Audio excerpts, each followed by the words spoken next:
Good morning, everybody. Hello. My apologies. I'm a little tardy. You would not know that if you're watching on replay. And if you are, thank you. But we are on week 15 of the Brightly Sampler Sew Along. And it is not time for another treat, Frito. You've already had your treats. She's got me trained. Hold on a second here. Let me get her a little treat and have her go away because you had too many treats this morning already. Y'all, look at her. She's just a beggar. You're just a big beggar. Okay, I'm going to open this up and I'm going to throw it over there so you go away. See that? Here, go get it. As soon as she hears me start talking over here in this corner, she comes over looking for treats. No more. No more. Okay, sorry about that. I was having camera issues with the little bitty camera that points at my sewing machine so you can see what I'm stitching. And I'm running around the house, changing out cables, changing out cameras, and you don't care because you're watching me, right? And it's all good. All right, we are on week 15 of the Brightly Sampler. Let me pull my design wall up so we can take a... Bernadette, did you not see Frito this morning? Let's see here in the situation room. I have to hold, because I stretched my flannel a little bit, I have to hold my design wall out on this side. Hold on here. Get this up so that it doesn't go wonky on me. I'm going to roll these up inside. Bye-bye. There's the Brightly Sampler. Okay, perfect. Right there. Oh, stop. Okay. So here's the quilt we are working on. Awesome. Look at that coming along. How bright and pretty is that? Don't you love that design wall? I think it's awesome. I got that from Classy American Design Walls. Not an affiliate for them, you guys, but highly recommend. Very, very happy with it. And if you get one, you guys need to understand that they're handmade and they are at Tony's out running around at shows all over the place and promoting their business. And so you have to catch him in between shows. He gets home, starts making them again, ships them out, heads out to another show. So I like the muted colors too. Now I'm finished almost. I've got 3 more borders to put on my Brightly Sampler made out of the Farmstead fabric. So I'm not sure what I'm going to do today. Either I'm going to do borders or I'm going to do, maybe I'll do borders today and we will stitch the binding on tomorrow on the situation room because Bernie showed me a new method to close a diagonal seam binding. So we'll probably talk about that tomorrow.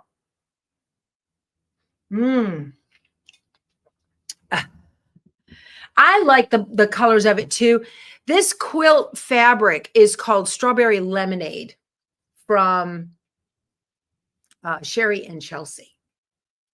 Pretty sure that's what it is. Yes. I'm making another quilt out of Laguna Sunrise, and I have to remember which is which. All right. I'm going to point this down to the design board, and let's get this. Oh, Linda said, I had that idea years ago and no one mechanical to assist me on the design wall. I understand that completely. I think of all kinds of brilliant things and I just need somebody to do it. Now, the beauty of this one, there's different ones you can get. They're like the Levalure blinds, you know, that you pull up with the chain. You can get the one with the chain. That's a little less expensive. But since I'm Power Tools, I got the one with the remote and it's wireless. So that's nice, right? So, yes. Okay. Libby Gay. Yes, ma'am. Okay. So I was saying this morning, the Fat Quarter Shop's going to give instructions on Prairie Home Sew Along. Do you get those from the website? Yes. The Fat Quarter Shop will do on the 15th of every month, starting on April 15th, the cut files for not the sizes, just tell you what you need to cut. It'll say, you know, cut 3 of letter A, cut 2 of letter B or something like that. So you have to buy the book Prairie Home in order to be able to know the sizes. But, well, hi again, Teresa. Hi, everybody. Y'all were here just an hour ago, right? Okay, so I am using Shirley Scott's layout from our Facebook group. She was on this morning. She might be here now. I'm not sure. All right, and the one I'm making is this one down here in the corner. This is the Mosaic squares. You guys, week 15. Can you believe we've been doing this for 15 weeks? I just can't. And look how far we've gotten just doing one block a week. That's all you have to do. Lady had on Facebook that she had cut all of her fabrics and had them on paper plates, you know, instead of the little trays. And that works perfect too. All right, so these are all on point. I'm going to put this one up here. I'm looking at my paper from Shirley, and this one goes down here. And my little, I didn't have the same thing. I'm going to use this one up here like she did. And then I've got this, which is a different fabric, and that's totally fine. All right, my mint greens are going to go on this one. My reds are going to go on this one, and the peach goes here, and the light green, right? Or that, another different fabric. There. Why? I don't know. It's fine. Okay, I think that's it. Just rocking and rolling right along here. Last 4. I know, so you're a block ahead, Kathy. Good for you. Good for you. Yeah, hello, everybody. Hi, Ginger. Great to see you guys. Okay. So the first thing we have to do is to get our blocks marked. And if you're new to this process, this is the sew and flip method. Okay, let me turn this thing. Please turn. Let me zoom in for you. Okay, you're going to take a ruler and you're going to put the ruler corner to corner on a square. And you're going to draw a line. This is a friction fine liner marker. It will come off with heat. You're going to draw a ruler. Oh, sorry. A ruler. You're going to draw a line. So you put the ruler corner to corner. You draw a line right next to it. And you put a little mark on the piece hanging out from underneath the ruler. This is the part that's going to be cut off. And the theory behind this is, because the ruler was corner to corner, the line is not. So you need, which means one of these triangles is smaller than the other one. And that's this one because the line was on that side of the ruler. That means that little tiny bit of space, you have enough room now with the bigger piece of the triangle to fold it over and match it exactly and not have any wonky corners. So that little space in there in the garment sewing world is called turn of cloth.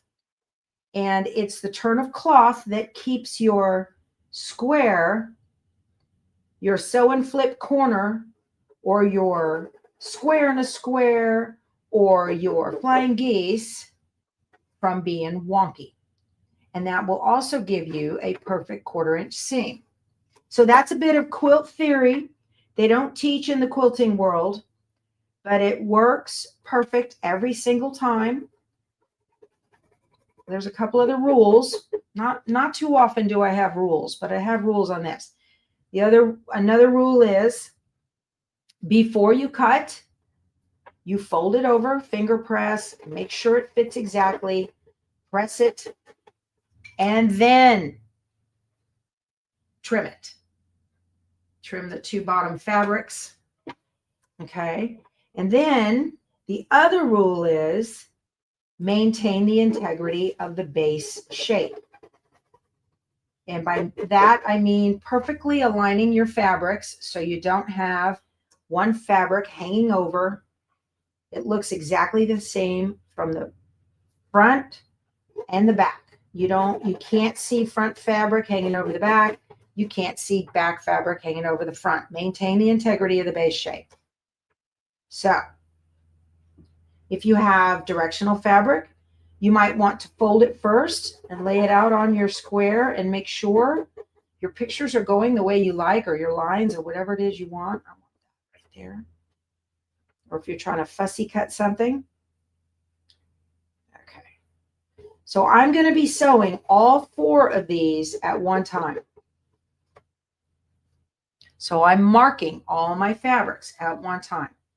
And I'm going to kind of go through this kind of quick. We got started late, and I apologize. We've been on for about 10 minutes. I've been on. You guys have been here a minute.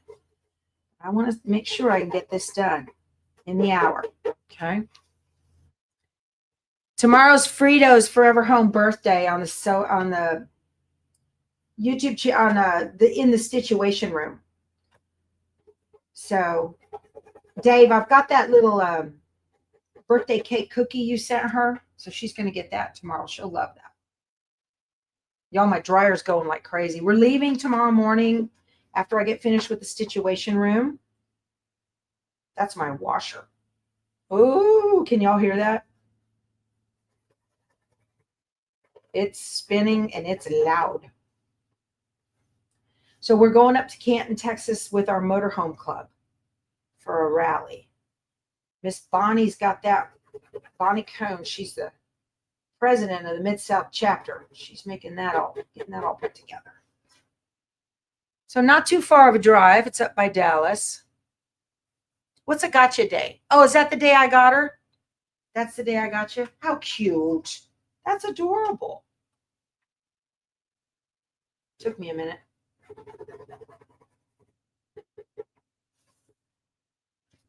So the easiest way to get some stuff done is to do all of the same steps at one time. Don't sew one block and then start another and then start another. This particular block for the quilt has 4 blocks in it that I'll sew into 2 rows and then sew those together. Yeah, the most efficient way to do this. Maintain the integrity of the base shape. That's right, Elaine. Every time she uses that, don't let stuff flop around on you. You're going to have much better results. This particular video series is geared toward beginners, which is why I go over the fundamentals when we first start. Okay. Awesome. Okay, so I'm going to take my square now. This is the larger, okay, this is the background fabric of each square. So maintain the integrity of the base shape. And what that means is I'm going to take, remember I said that the part with the mark, there's the mark right there. The part with the mark is the part that's going to be cut off. So that's the part that goes into the corner. And I'm aligning it up perfectly with the edges of the big square. Okay, so I can't see white on either side around the edges, the background shape, and I can't see red on either side. I have maintained the integrity of the base shape. So now I'm going to stitch on the line, okay? And I'm not plugged in because we had a big storm last night and I unplugged everything that has a brain or is expensive to replace. There we go. Better. Yay. All right, let's get to, oh, I don't like those abrupt changes. Let me change that on my box here. All right. So I'm just going to start sewing and I'm going to sew all of these at one time. And you want to do opposite corners, okay? Now, it does not matter if you want to sew this side and do this. Usually, people like to have the big fabric hanging to the outside of the throat, the larger part of the fabric hanging to the outside of the throat, but it's completely up to you. Sometimes if your brain works better with it going the other way, that is perfectly fine.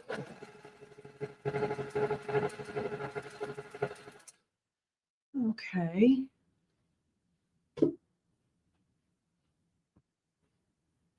Very easy to do here. You guys, it's been so hard. I see quilts I want to make and I'm like, oh, I've got 6 going already. What am I thinking? I'm crazy. But then, you know, there's some like Prairie Home that that's going to take a year to get done. So that one doesn't count. So I really only have 5. Quilted Snowman is going to take a year to get done on schedule with the Fat Quarter Shop. So I'm always on the hunt. Uh-oh. What happened? I ran out of thread. Darn it. Y'all, I was stitching with the same thread I was doing my granddaughter's belt loop with. Totally forgot. Silly girl. Look what I did. Okay, let's get this out of here. Totally forgot. Hey, what's going on? I got thread. Let me see. Just one. There we go. Oh my gosh, I forgot to rethread my machine. Yep, happens to the best of us. Okay, now I got it. Now I got to thread my machine again. Darn it. I do that. I'm really bad about it on the long arm. I got to really pay attention when I'm doing the long arm. Okay. So today is going to be spent doing packing of the motorhome so we can get ready to go. And I had my Singer Featherweight back from the repair lady down in Beaumont, Texas. And first time I used it, I managed to get a big old thread nest again in the bobbin race or bobbin case or whatever anyway. So Bonnie said, don't forget Miss Texas. That's my featherweight. Okay. All right. We're good now. Yep. Oh my word, y'all. Crazy.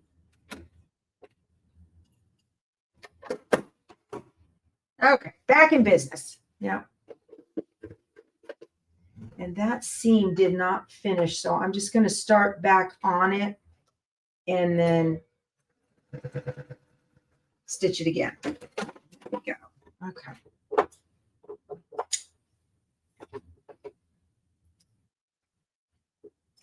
Now, remember I talked about efficiency. So instead of stopping to iron that one, we have to stitch these in opposite corners. So I am just going to go ahead and do the opposite corner now. So I'm stitching at one time on these. That works. I have a whole checklist on my phone of stuff I have to pack.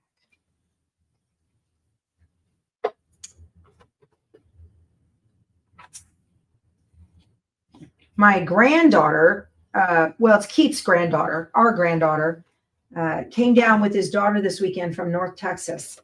And they live up near Oklahoma by Wichita Falls. And the granddaughter got a new dog, and they're actually called cowgirl or cowboy corgis. So she was an adorable little corgi looking dog with blue heeler markings. Smart little puppy. She's about 5-6 months old. Smart as a whip. My goodness. And if we didn't get Frito, that was actually the breed of dog that I was looking for. At the Houston Quilt Show 2 years ago, I met a breeder from Oregon in our RV park of cowgirl corgis, and I wanted one just as cute as they can be. Look them up on the internet, on Google Images. They're so stinking cute. Anyway, but the dog's legs are too short to get up into the motorhome. And I don't want to be lifting 25, 30 pounds or more to get into the motorhome in 10 years. So I'm not doing that. All right. Yeah, Shepherd AFB. Been there. Done that. Right, Dave? That's right. Been there. Okay. That was where my tech school was. Okay. So now when I finger press, again, maintaining the integrity of the base shape. You cannot see green. hanging over the white, and you cannot see white hanging over the green, and the points match precisely. Okay. Then hold on to the point and just lay it on top of that seam roll and give it a press. Okay. And that works.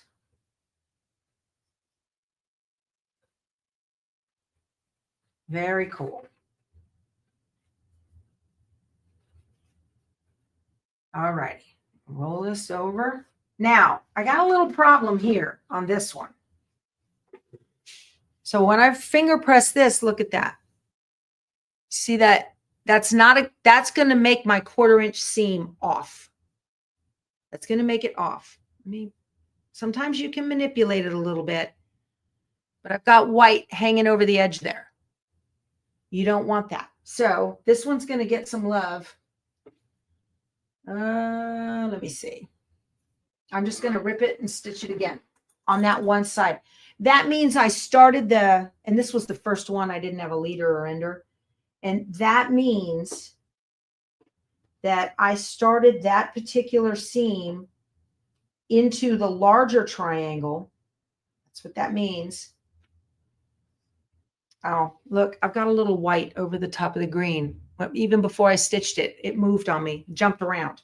That happens. That's what happened. I stitched it on the line. It just shifted. That little tiny bit will mess up your 1/4 inch seam. I'm only going to do a little of it. Okay. I'm going to put it back exactly where it goes. Stitch on the line.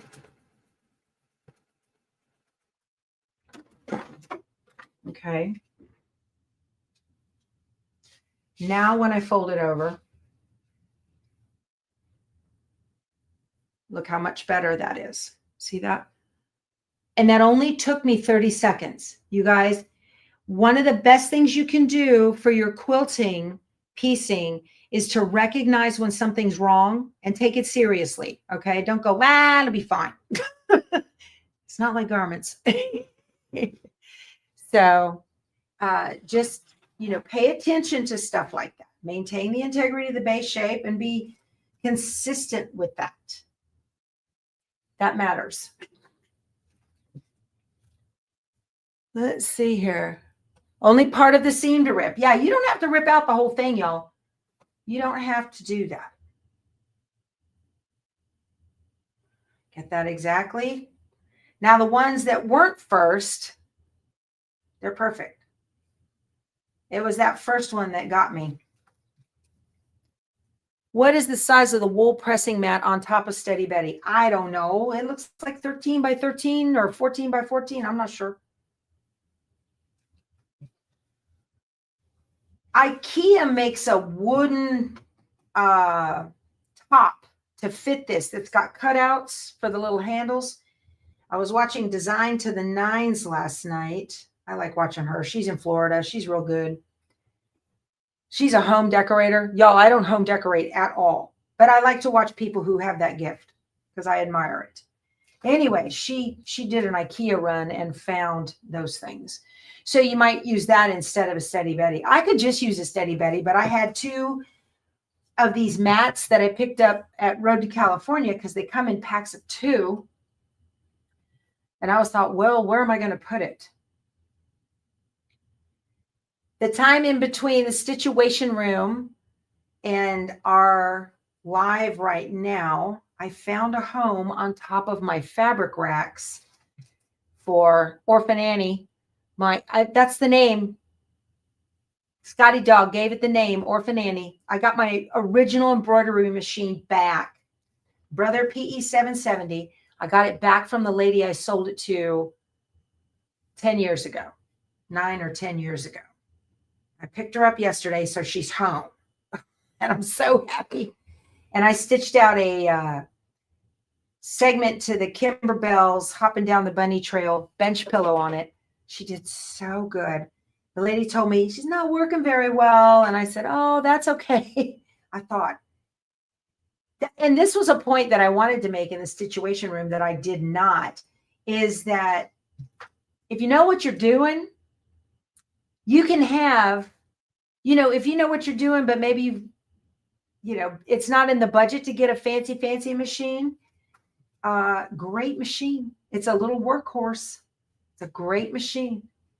So I got her working. She just needed a little alignment of the hopping foot to be so that the needle came down center. The hopping foot was not screwed on properly.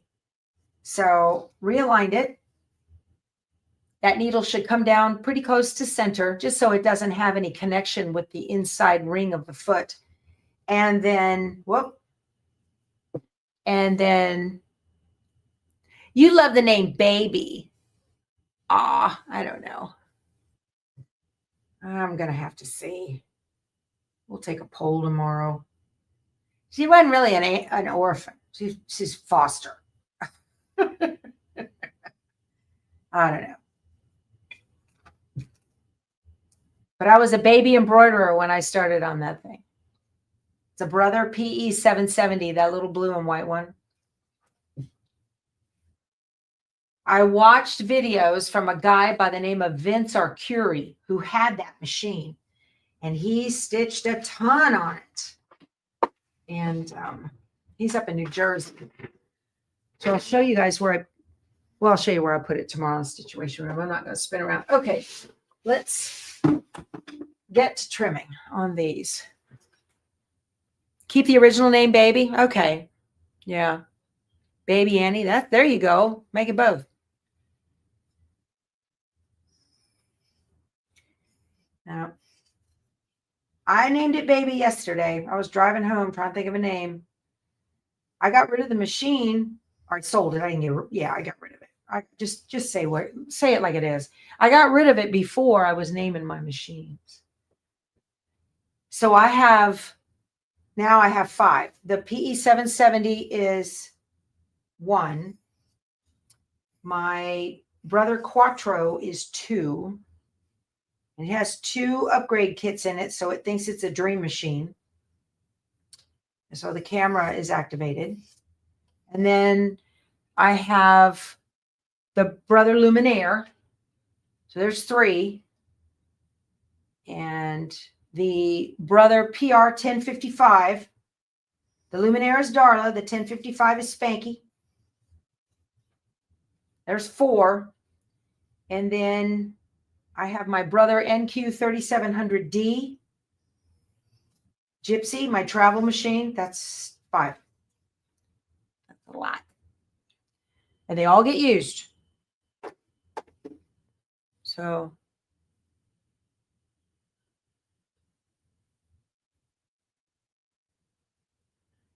Linda, does that embroidery machine still work? That one that's 24 years old, do you still have it? Brother PC 8200, Shannon says, first one, still going strong. There you go. That's awesome. Okay. So here, all right. So I'm halfway finished with the blocks now. So we got these. The whole point of this method of stitch and flip that I teach you is so that whatever size this square was when it started, if I put it on the little measuring guide on my quilting table, it's still the same size. It is no bigger and no smaller and not wonky. Straight as an arrow. Gotta love it. Okay, let's do the next corners. Yes, love it when a plan comes together. Yeah, you can't ever have too many embroidery machines. So while I was stitching a segment, one of the designs for the Kimberbell Hopping Down the Bunny Trail bench pillow, and that actually has a part A and a part B. So I used, while the main body of the design was stitching out on the baby machine, then Spanky was knocking out the little door, the 3D door that opens up to show the chick inside. So that was cool. It would have taken me a little bit of time to find a 4x4 hoop, but that was cool to have two of them going at the same time. I've done that a couple of times. Let's see. Let's get this right. This is wanting to be wonky. I don't know why. Straight. Now, you stay right there. Okay. You have to talk to your fabric, y'all. In the Brilliance class, Lisa Shaw was saying, you have to talk to your computer. Tell it what you want it to do. Okay.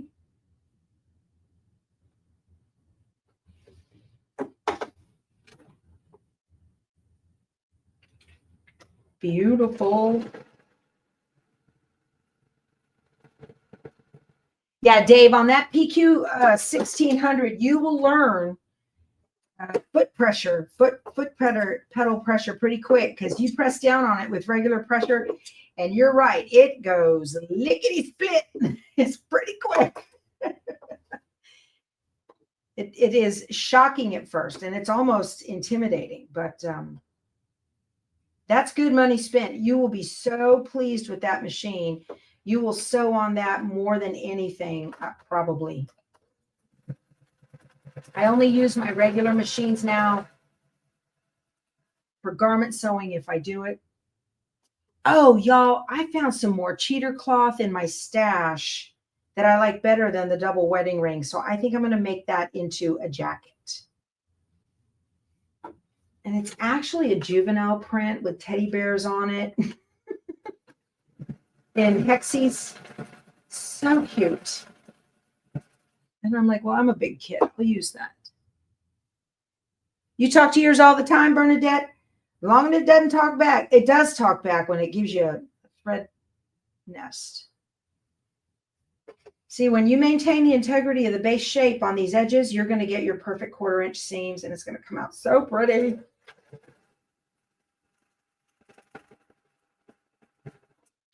All right, there we go. One more.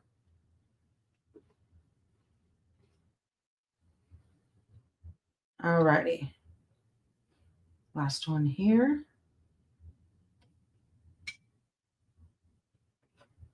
One block a week, and at the end, we will have a pretty quilt.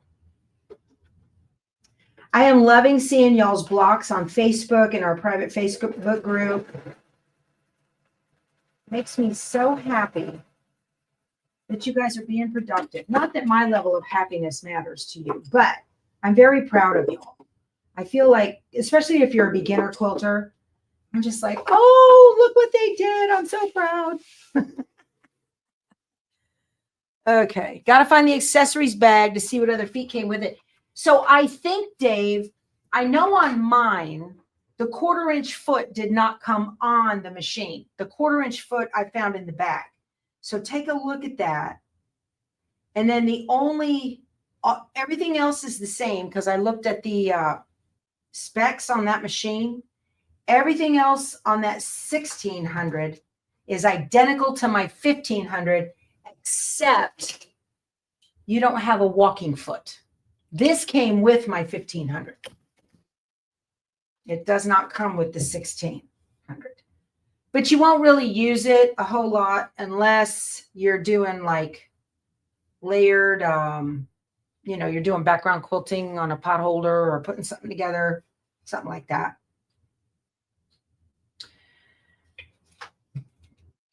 I don't know. Do I press my seam open? I don't. No. I don't like pressing my seams open. Especially on the bias. I will press my seams open if I have a whole bunch of seams coming together straight of grain, right? But I won't do it on the bias.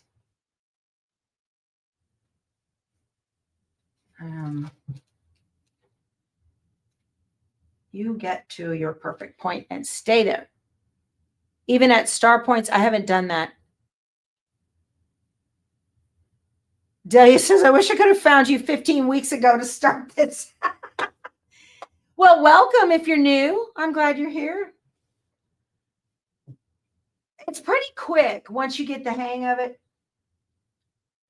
So the thing is, you can really catch up. I've already finished the companion quilt. I'm just putting borders on it. But you can catch up pretty quickly because I'm doing 1 block a week. And this particular quilt has 5 different patterns that are used 4 times.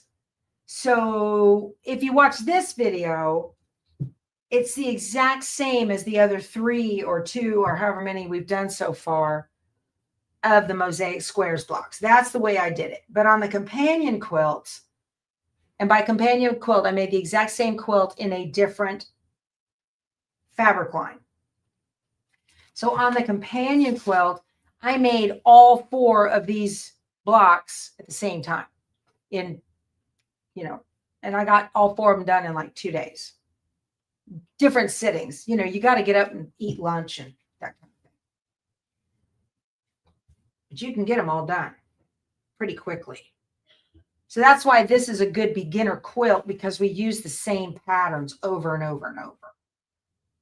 So you're going to get the same instruction repeatedly.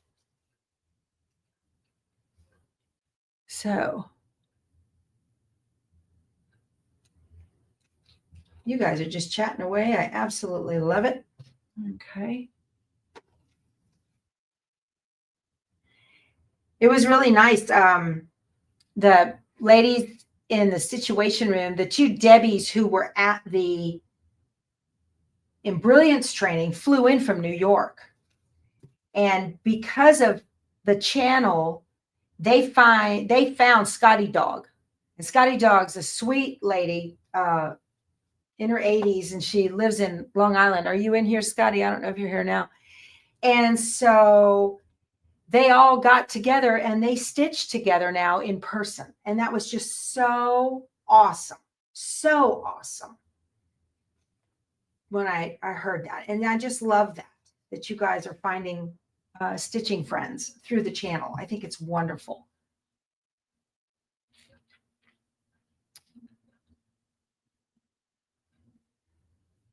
Okay. All right. So all of these are done now. And if you are brand new and you're just starting this quilt, and you have the time or the desire, I would recommend that when you finish stitching right in here, once you get this stitch done, go ahead and stitch another line 1/2 inch away into the seam allowance. Just stitch another line 1/2 inch away and then cut between the 2 lines. And you will come up with a whole nother set of half square triangles. Okay.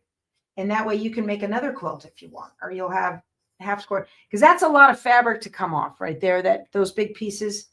Now, I don't have the bandwidth to manage all of that, so I'm not even worrying about it.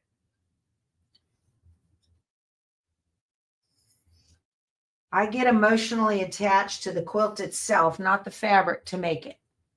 Okay, that one goes up here. And the red.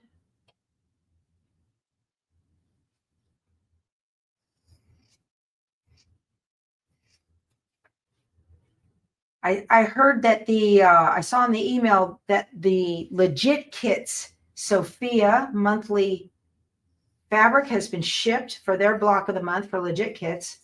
So we're excited to get the next block in, and Keith will be doing that with you guys. Okay. Number 3 here.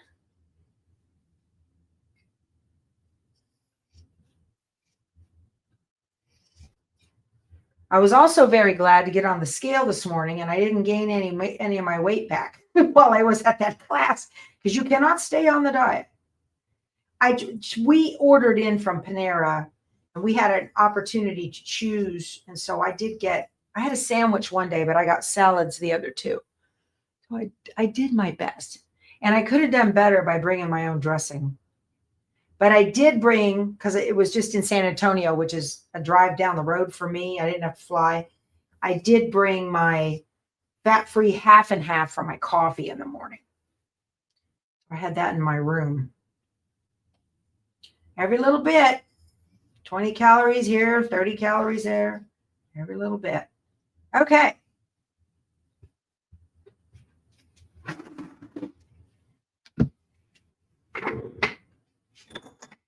Cool. Look at our blocks. Ready to go. So, yeah, there's a cross-stitch video for Brilliance. I'm pretty sure it's in Stitch Artist 1 where you can do that. It's on Facebook. So if you look back at my last couple of videos, it's in the comments below. Somebody said, I want to watch that video. It is not on YouTube. It's on Facebook. All right. So I'm matching up those little points in the center of these blocks. I'm going to match up the ends. Again, maintain the integrity of the base shape. You don't want one side hanging out over the end of the other. You want those to match exactly, okay? And then when you kind of peek in and match up your points, where those stitches cross, right there, where those stitches cross, you want to hit that point. Don't make it a fat, don't go into it because you'll tip your points. See, look, naturally, this wants to do this. See how you can see the green hanging out over the pink? No. It's on the bias, so give it some encouragement. There you go. That's what you want. So that, yes, I just put a pin in my mouth. No, I don't want to hear it. All right. You're not supposed to swallow them. There. So now that looks good. And that looks good. Almost. You're being difficult. Okay. That's better. And since they're being difficult, I will pin it to make sure it stays put. Y'all, my mother lived with pins in her mouth. I don't remember my mother ever in my whole life without a pin in her mouth. I'm kidding.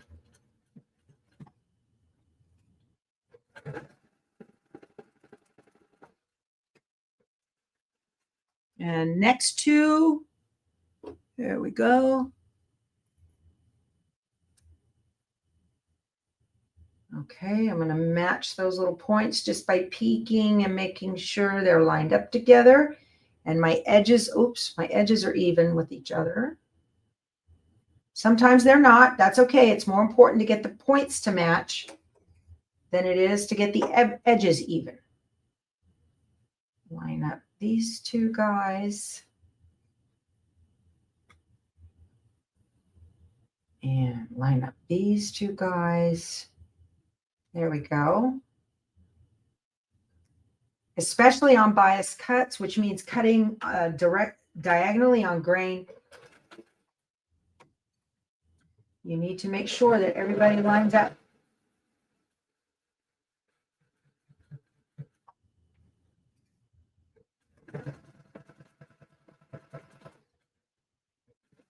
All right, let's see how we did. Dave, I love it. You would have never bought that machine if I hadn't have been sewing on mine. You would have just walked right by it and said, I don't need that. Oh, y'all look. How about that? Boom. Money. That's what I'm talking about. How about these? Let's see.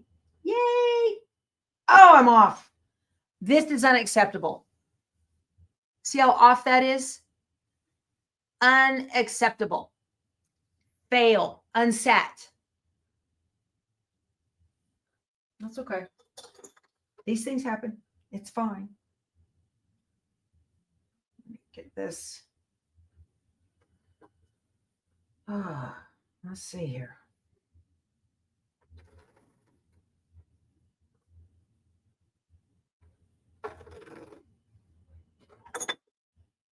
Let's just do that again, shall we? Y'all see, this is real life. It happens. Don't get upset about it. Just pick it out and do it again. It's only thread. No big deal.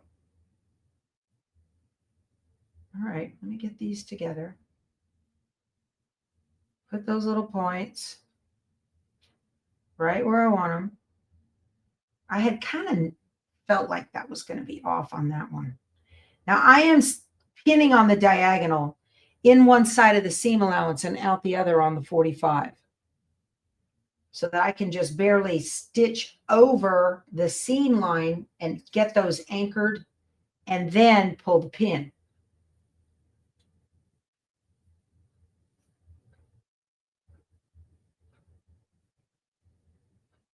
Let's see here. You want to bedazzle yours? Go for it. Go for it. There's lots of sewing stickers. If I was crafty with vinyl, I could make something with my scan and cut.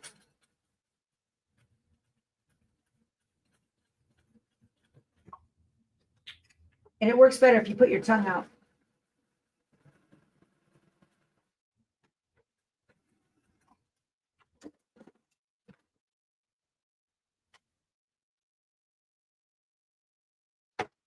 It did the exact same thing. It's still off. See how the red and the green diagonal? There's a jinky jank between them. All right. If it doesn't happen on the third time, I leave it. But what I'm going to do, because this is not working on this particular pattern, I'm going to rotate the block and see if that doesn't make a difference. Sometimes you can't rotate. Sometimes you can. And it takes me less time to pick it out than it does to stitch it. So because these blocks are identical, I'm just going to rotate one. Let's see.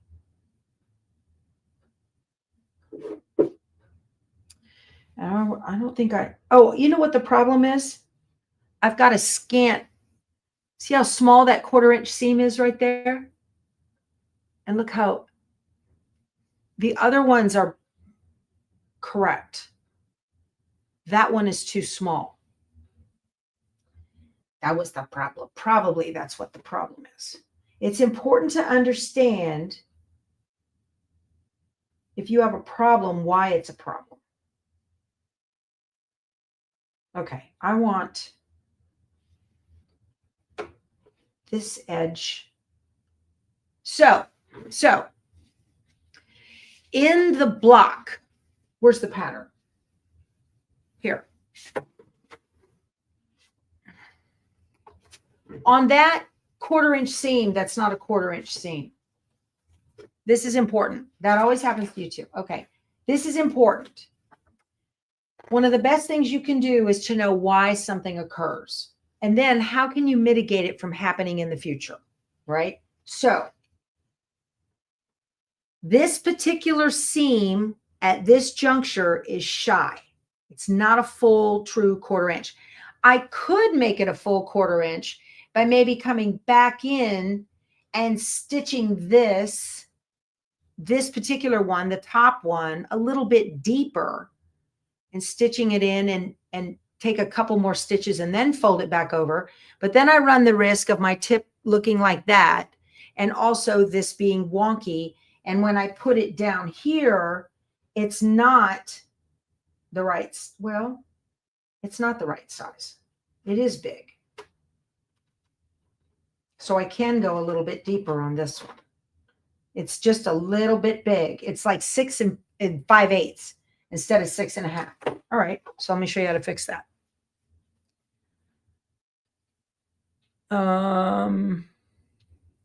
So what I'm going to do, since it is 6 5/8 instead of 6 1/2, it's almost 6 3/4. Okay. So I'm going to, and obviously it's not working. Here's what the back side looks like. I don't know if you guys can see. That looks a little weird. Okay. When something doesn't work like that, you end up having to rip it out. You know. Okay. Ignore the seam allowance because I winged that. I'm going.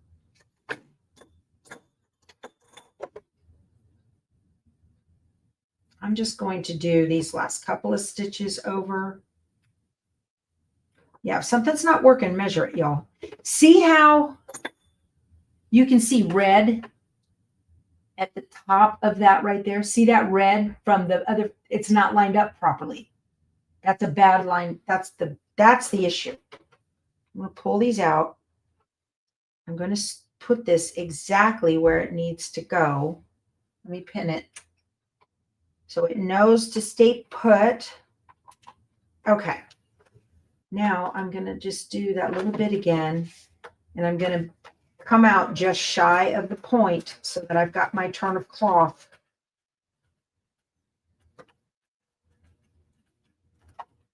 And I normally don't sew over pins, but that needed that.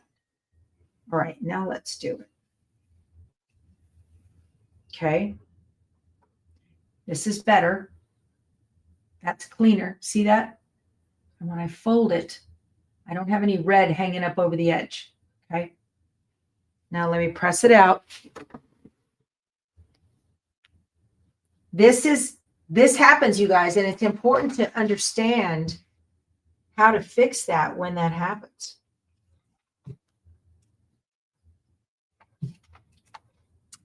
And I want to make sure, let me check my seam allowance depth. It's still shy a tiny bit, 1/4 of an inch, but I think that'll be better. So, because this particular block has that shy seam allowance, I'm going to put the sashing here. So I'm not going to put this and try to match it to another point. I'm going to use the one with a good 1/4 inch, and this one has a good 1/4 inch. And let's put these together and see if that doesn't make a difference. Okay. There. Just rotate the block.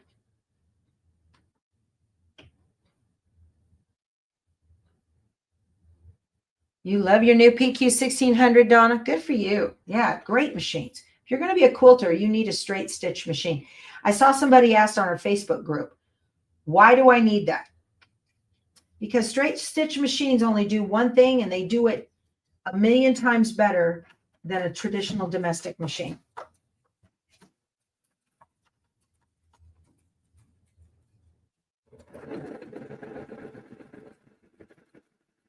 And the Brother version is the best bang for the buck, in my opinion.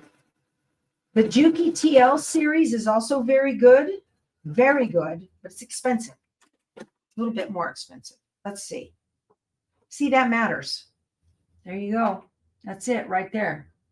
So it was, oh, I'm looking at the wrong camera. It was the 1/4 inch seam that was shy. That was the problem. So that little shy 1/4 inch seam is going to get sashing on it. Okay. Yep, that 1600 is a workhorse. Absolutely. Well, I didn't do the 3rd time's a charm. Yeah, well, but it's what I'm glad that happened. So you guys can see how important that having accurate seam allowances is. Okay. You can see how important that is. Because if your seam allowances are off, you're going to get wonky blocks, and you're going to be like, why? I'm a crappy quilter. No, you're not a crappy quilter. Okay. So this one's going to my right. So this one is going to go to my left. Like this. Okay.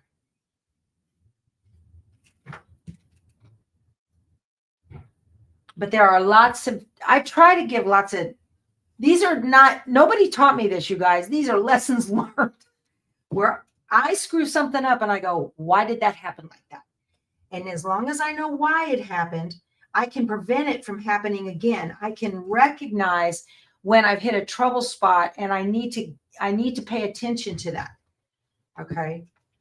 Don't get frustrated and walk away. Just say, or if you want to, that's fine, but come back to it. All right. Okay. Getting there, right? Time to we're on our last seam. So when I put my seams together, I start in the middle.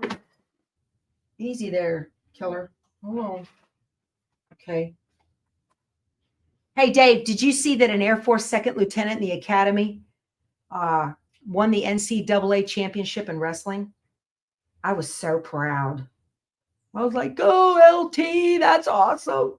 So cool. So cool. Okay. And he wants to stay for 20, which is even cooler. Great recruiting video. Very good. So I've nested my seams. Again, on a straight seam, I pin on the diagonal. And I pin it from lower to upper on the 45 so that I can stitch 1 to 2 stitches over the seam and lock that seam together and then pull the pin. Start in the middle and then work your way out to the sides. Okay. I'm doing it on the wrong. Well, there's that seam again. I thought I wanted to put that in the sashing, and here it is. I didn't do it right. We'll see. We'll see. I fixed it, so hopefully it works. Little butter bar in the academy. Wrestling for Oklahoma State. That was awesome. So proud of my brothers in blue. So proud. I'm an Air Force retiree, you guys. 20 years. And then 17 Air Force civil service. Okay. This looks good.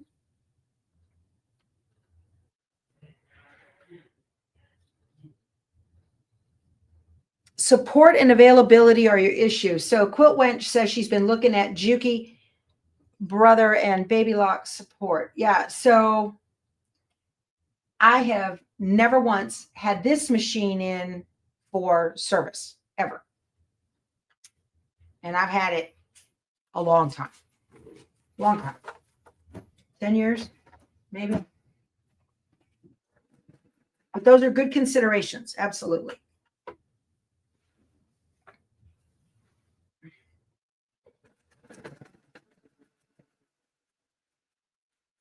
All right, go right on that point. Final seam, yay, last seam. Okay. All right, now tomorrow morning on the Situation Room, 7 a.m. Central. If you're new, try to catch that, or you can watch the replay if you've got to work or West Coast. I'm going to show another method I learned on how to finish a diagonal seam, and we'll see if it works for me. And then I'm going to finish the binding on how to build a scarecrow. Okay. By nesting my seams that way, I hit it exactly. It's perfect. Will a 1,500 walking foot fit your 1,600? Yes, absolutely. I don't think they label them. If you go to like sewing parts online, it'll say fits, blah, blah, blah, blah, blah, blah. And 15 and 1,600 are both one of them. It's a high shank. You need a high shank walking foot. All right. That worked. Fixing that point worked. Okay. Yeah, thumbs up, you guys. Thumbs up, thumbs up. And this one worked as well. We're ready for a final press. Yay! Let's go over to the big ironing board, shall we? So I can use my big pressing seam roll. Okay, here is the death of the little camera that I couldn't. This was the delay on me. Couldn't get it charged. Wouldn't stay on. All right. So I'm just going to press this out nice and flat. Okay. Now, here's another little tip. If you've got squares that have a lot of bias in them, so every one of these are on the bias. If you want to make your life easy, get a quilter's cut and press and get a big one so that you've got enough space. And you've got lines on here. Now, this only goes to 12, and this block is 12 and a half. That's okay. What I want to make sure of no steam unless it's really, really wonky. What I want to make sure of is that when I press it, I'm pressing on a straight line. So let me get you in here so you can see. All right. Let me loosen this up and crank you up. Okay. So that you can look down and see what I see. So I'm going to make sure that these bias ends are all on one straight line. And I want to press that seam down and make sure that it understands this is exactly, I'm not pressing the center. I'm just pressing this outer edge. And this is where I want you to stay. This is your home. So I've used the heat, which kind of activates the memory on those natural fibers in the cotton. And as it cools, it's going to remember this is the shape that I need to be in. And these corners will resist the pull of the bias. All right. Now for the center, I'm going to go ahead and I'm not doing center yet. Let me do this one. I'm going to put it straight on a line. Make sure if you've got a pull like this, if this happens, which happens, if you've got a pull like that, go ahead and take your corner, get it exactly where you want it. Use either a glass head or a silicone magic pin and put it in there, lay it flat and tell it, this is where I want you to be, and give it a shot of steam. And you can manipulate those fibers. Okay, that's the only time I use steam is when I have something that is not shaped the way I want it to be. Steam allows you to bend the fibers to your will. Okay, so that's going to stay like that. Let that fully cool. Don't move it until it's totally cool. Now, mine was straight when I started, so I'm okay. But if it's not, that's how you do that. So now I want to press this. These are straight. I'm just pressing it out. Now I've got some bulk here in these points. It's fine. I'm going to leave them. This would be the time that I might go ahead and press this seam open because here there are so many layers coming together. Okay. And these outer edges don't have to nest on anything. They are going to have, they're going to be sewn against sashing. So this would be a time that I would press my seams open, just like this. Okay. I don't do this very often, but there's so much bulk in this particular block. And only just that one seam, the final seam, is the way I would do that. Okay. Okay. That's really pretty. That looks really good. And now I can take these sides, put them together, straight on that line, nice and straight. Okay.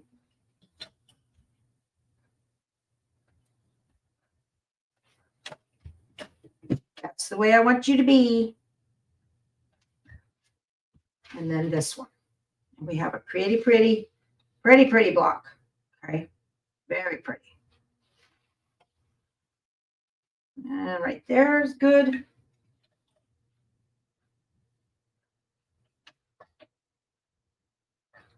Now, if you're eagle eyeing this and you say, that's different than 12 and a half, I'll tell you guys, this, these lines are not that straight. They're good for going ahead and making sure that something is, you know, even across the bottom. But let me look over here where I know my lines are straight. I know for a fact they are on my Quilter Select mat. Let me see. This is supposed to finish at 12 and a half, and it does. It absolutely does. Okay.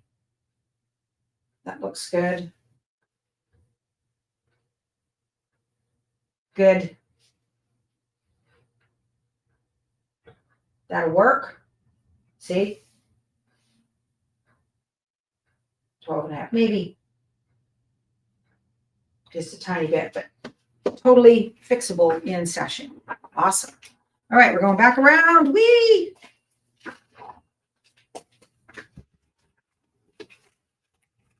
Cool.